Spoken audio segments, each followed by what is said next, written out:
एक भगवान के भक्त हुए सूरदास, जिनको आंखों से नहीं दिखता था, लेकिन आपको बताएं आंखों से न दिखने के बाद भी सूरदास ने 1.25 लाख पद सूरदास की रचना के रूप में संसार में है।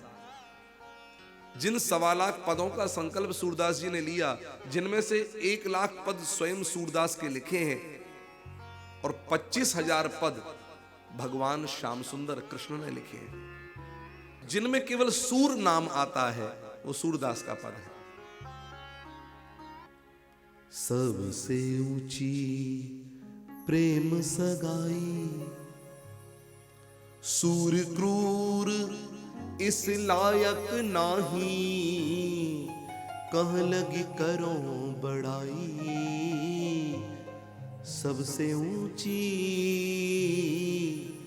प्रेम सगाई। ये सूरदास का पद है। और भगवान कृष्ण ने जो लिखा है सूरदास के पदों में जोड़ करके, सूर श्याम यही कारण पठवत, सूर श्याम उद्धव से कह रहे हैं, सूर श्याम यही कारण पठवत, हे उद्धव तुमको इसलिए हमने भेजा था, क्यों है आओगे संत, उद्धव तुम संत हो जाओगे, इसलिए भेजा तुमको। तो जहां पर सूर और श्याम जुड़ गया, वो सूरदास के ऊपर कृपा करते हुए श्याम सुंदर के लिखे पद, और जिसमें केवल सूर नाम है वो सूरदास के लिखे पद। लेकिन बड़े आश्चर्य की बात है, अंधे सूरदास को इतने पद लिखने की ये चेतना, दिव्य चेतना, जो देखते थे वो लिखते थे, बिना आंखों में रोशनी हुए, बिना संसार को देखे हुए भी वो ऐसा क्या था उनके पास जो वो उसको देख लेते थे। सूरदास एक मंदिर में वृंदावन में नित्य दर्शन करने आते, तो लोग बोले ये पाखंडी है।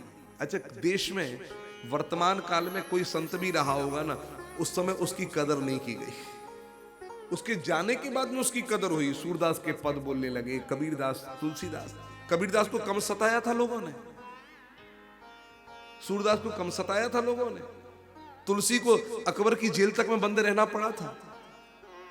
उस समय कदर नहीं की गई इनकी, लेकिन बाद में आज हर कोई पूज रहा है। तुलसी चौक, सूरदास का भक्त सूरदास।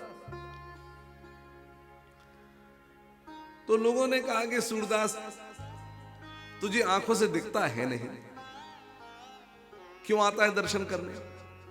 तो सूरदास बड़ी बढ़िया बात बोलता है, बोले भैया हमें दिखे ना दिखे इससे तुम्हें क्या मतलब, हमें दिखे ना दिखे इससे तुम्हें क्या मतलब? बोले मतलब क्यों नहीं है, जब तुझे दिखता नहीं तो क्यों आता है?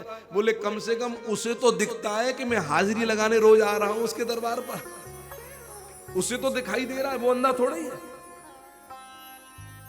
और रही बात इसकी, मैं हाजिरी देने आ रहा हूं और उसकी अंदर से झांकी निहारने आ रहा हूं। अच्छा, आंखें फूटी हैं, तुझे झांकी दिखाई देती है? बता आज किस रंग की पोशाक पहनी? सूरदास ने कह दिया आज तो पीलो पीतांबर पहनो है ठाकुर। नो पद गा दिया, पीत पीतांबर पहने ठाकुर। तो बोले अच्छा अच्छा, लोग तो वाह वाह करने लगे, सूरदास की जय हो, किरकिरी हो गई पूछने वालों की भी। बाकी बाद में सूरदास चले गए दर्शन करके, पद गा करके। अगले दिन फिर आए तो गोस्वामी ने सबने ठानी, बोले ठाकुर जी को आज पीतांबर नहीं पहनाएंगे, पीतांबर बड़ा कॉमन रंग है, भगवान को पीतांबर पहनाया जाता है, आज नीलांबर पहनाओ। अब जैसे नीलांबर पहनाया तो सूरदास से पूछा बता कैसा पीतांबर दिख रहा है? बोले भैया तुम्हें पीतांबर दिख रहा होगा। बोले हमें तो ऐसा लग रहा है सुबह सुबह ठाकुर बरसाने वाली के पास है कर आयो, जय मारे वाह को अंबर नीलांबर पहन लियो आज ठाकुर ने। महाराज गोस्वामी पागल है। बोले भैया लगे याने तुक्का मार दिया, तुक्का लग गया, गैस करे ना, गैस कर लिया, अब क्या करे? बोले अगले दिन ठाकुर जी को कुछ पहनाएंगे ना। बोले सुबह सुबह जल्दी आ जा, तू बुला लिए जल्दी, और ठाकुर जी को कुछ नहीं पहनाया। अब कहा सूरदास से, सूरदास बता आज पीतांबर है कि नीलांबर है? कि और कौन सा अंबर कहाँ है कि आए, तेरी ससुराल लेकर आए हैं, बता कौन सा पहनो।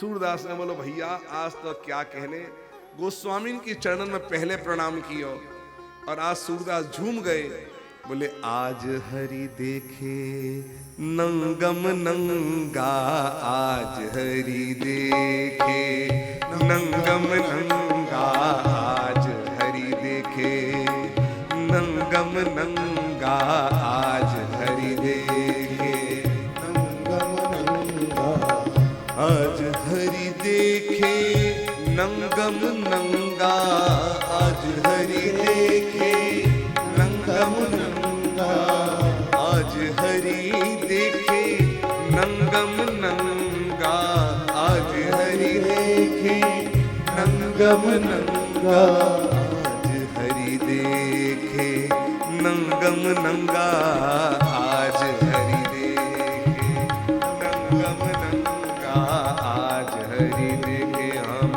आज हरि देखे हम, आज हरि देखे। आहा, सूरदास की भक्ति पर सबको दृढ़ विश्वास हो गया भैया, भक्त सूरदास। और यही सूरदास जब जीवन का अंतिम क्षण था तो किसी ने सूरदास से कहा, सूरदास बड़े बड़े पद तूने लिखे, बड़े बड़े पद लिखे, ठाकुर को रिझाया, ठाकुर की लीलाओं की झांकियों की चर्चा करी, तूने कभी अपने गुरु के लिए कोई पद नहीं गाया? बिना गुरु की कृपा के ये जीवन रहा क्या? तो तूने कृष्ण के लिए पद गाए, गुरु के लिए क्यों नहीं? तो सूरदास की आंखें नम हो गई। सूरदास बोले भैया आज तक मैंने गुरु और गोविंद में कोई अंतर ही नहीं समझा, तो मैं सोचता रहा कि गुरु के गोविंद के लिए पद गा रहा हूं तो गुरु के लिए भी पद हो रहे हैं, गुरु और गोविंद में कोई अंतर नहीं माना। लेकिन मरते मरते तुमने मुझे अगर ये स्मरण कराया है तो ये पद केवल अपने गुरु को समर्पित करता हूं। और सूरदास का वो अंतिम पद है जीवन का जो अपने गुरु को समर्पित किया। श्री वल्लभ नख चंद्र छटा बिन, सब जग माहि अंधेरो।